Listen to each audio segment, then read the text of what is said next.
So today's video is on something a little bit different. I'm going to just be talking about kind of weird psychological phenomena that happen quite often in our lives and what the actual terms for these phenomena are.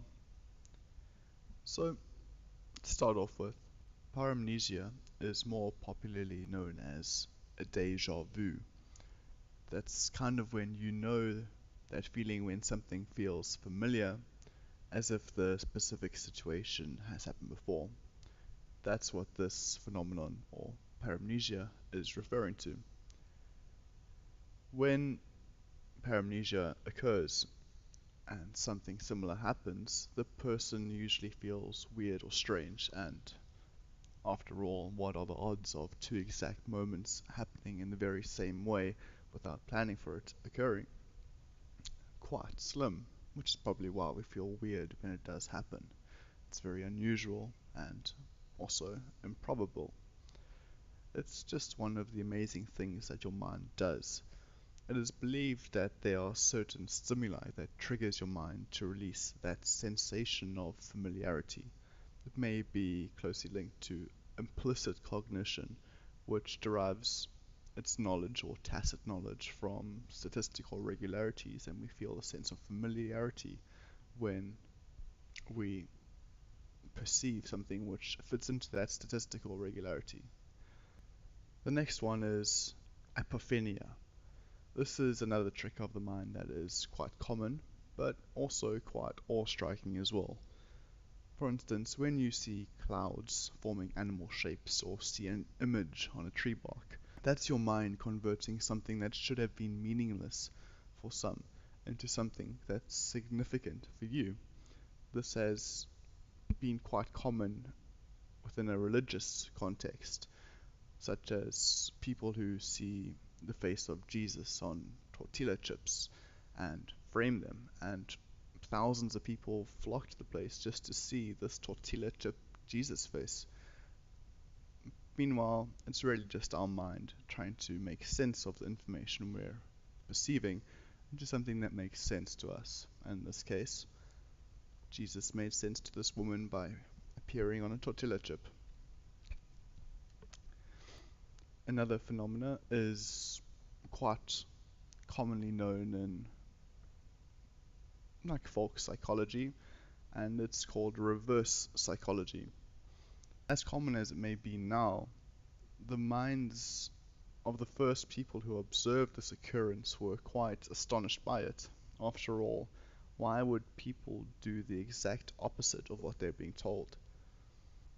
It's also called reactance. Reactance is an effect of taking away somebody's freedom to choose or decide. It's also called the forbidden fruit theory, as taken from the story of Adam and Eve eating the fruit that God had explicitly told them not to eat. So if you take away my decisions or my freedom to make a decision, or you try to, I'm going to do the exact opposite of what you want me to do just because I'm reacting to your imposition against my own will. Next phenomena is the Pygmalion effect. This is kind of summed up by the idiom of you are what you think, which pretty much exactly explains what the Pygmalion effect is. For instance, in a previous video that I made following Jane Elliott's experiment with third graders, she divided them into groups based on their eye color, such as blue eyes and brown eyes, and she labeled a certain group being superior to the others. And the next day she switched labels around. On both days she gave them tests, and on the first day the group that was tagged as superior got the best scores, while the ones who were tagged as inferior got the lowest. When the roles were reversed, the scores were reversed as well. So basically, when the mind is told something, it has the ability to become true. Another common phenomena is the placebo effect. This is an oldie, but also a goodie. The placebo effect proves that the mind can heal the body, as long as the mind believes that it is being healed. similar to the Pygmalion effect in a way. In the placebo effect, patients are commonly given pills that do not really have any physiochemical effects, i.e., they don't have any influence over the healing process. However, a lot of patients still become healed after taking the pill. Somehow, one's belief that they are taking something that's supposed to heal them, even if it has no such chemical or biological capability, is enough to deliver real results. For instance, take homeopathy. Some people are super certain that what they're doing is working for them, but even though homeopathy as a field is debunked, the mind is strong enough to provide some healing benefits. The online disinhibition effect refers to the way people behave on the internet with less restraint than in a real world situation. Many people change their natural behavior online. I'm sure many of us have experienced this. It is an extremely powerful cognitive phenomenon that is represented by the loosening of social restrictions and inhibitions that would otherwise be present in normal face-to-face interaction. Because of the loss of inhibition, i.e., the loss of kind of restricting ourselves, some internet users will show extreme and emotional tendencies. Some people will be more affectionate and less guarded, speaking out to others about their feelings in an attempt to achieve an emotional catharsis.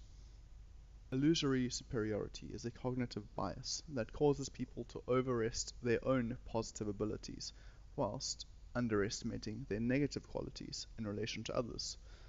It is a positive illusion that has been studied extensively in social psychology. Positive illusions have been described as humans' unrealistically favorable attitude towards themselves. There are three broad categories of positive illusions: inflated assessment of one's own abilities, unrealistic optimism about the future, and illusion of control. The illusion of superiority is often referred to as the above average effect, which, for instance, states that people regard themselves more positively and less negatively than others actually perceive them. For instance, we all think we're above average, but taking in the statistical laws of normal distributions, most of us would be average. But no one wants to view themselves as being average. Cognitive dissonance, also quite commonly used in everyday language these days. It is perhaps one of the weirdest and most unsettling findings in psychology. Cognitive dissonance is the idea that we find it hard to hold two contradictory beliefs, so we unconsciously adjust one to make it fit with the other. In the classic study, students found boring tasks to be more interesting if they were paid less to take part. Our unconscious reasons like this: if I didn't do it for money, then I must have been doing it because it was interesting. And if, by magic, a boring task becomes more interesting because otherwise I can't explain my behavior. The Tetris Effect. This phenomenon occurs when a person devoting a large amount of time to a particular pattern-based activity, which in this case is Tetris, will start unconsciously thinking and dreaming about it. People who play Tetris for a prolonged amount of time could find themselves thinking about ways different shapes in the real world can fit together, such as the boxes on a supermarket shelf, the buildings on the street, or hallucinating pieces being generated and falling into place on an invisible layout. Of all the psychological effects ever named, observed, and studied, the overview effect has to be in the running for the least common. Only astronauts have ever experienced the conditions that lead to it. When astronauts in orbit or on the surface of the moon first see the Earth in its entirety, many report feeling a deep sense of scale and perspective that has come to be called the overview effect. The effect can be deeply moving, confusing, inspiring, and emotionally challenging, as a view of the entire Earth changes one's perspective in a profound way. Astronauts have returned home with a renewed sense of the way we're all connected, of the relative meaninglessness of cultural boundaries, and a desire to take care of the Earth's environment. After all, when you see how insignificant our entire existence and how fleeting and how easily it can end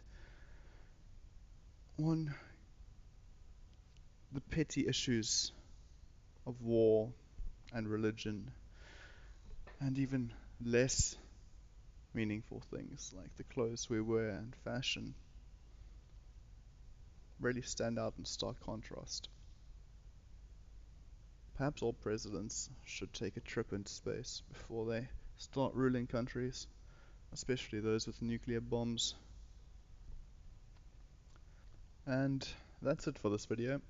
I hope you found it as interesting to listen to as I found it as interesting to read. And if you enjoyed it, give it a like.